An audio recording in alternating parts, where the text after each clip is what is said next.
Sa video nakuha ng news scooper na si Daryl sa Pasay City kahapon, kitang nababalot ng puti ang paligid kaya halos hindi na makita ang mga gusali at istruktura. Ganyan din ang napansin ng news scooper na si Janel sa Diokno Boulevard. Naranasan din yan ng rider na si Verhel pasado alas 4 kahapon. Hindi ko namin alam kung saan galing yun. Pero siyempre natakot din kami kahit paano. Akala ko namin ulan. Yung pala ang kapal na nung alikabok. Sobra.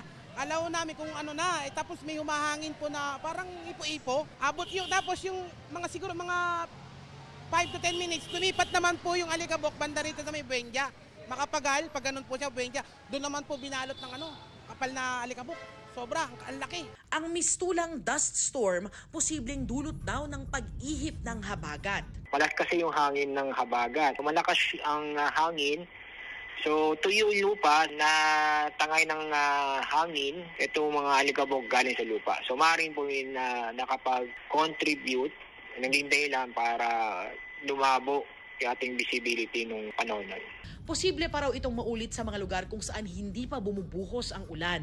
Maaaring sa ibang lugar, kasi dito mulan na So, basa na yung lupa So, maaaring sa Visayas and Mindanao, tuyo pa ang lupa doon. So, maaaring mangyari po doon.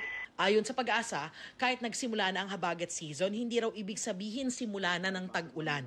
Posibleng ideklara yan sa susunod na 2 linggo. Ang criteria kasi na madeklara natin na rain season, dapat ay sa loob ng 5 araw o kailangan tuloy-tuloy ang pag-ulan for 5 days sa mga lugar sa Luzon, lalo-lalo na sa kalurang bahagi nito.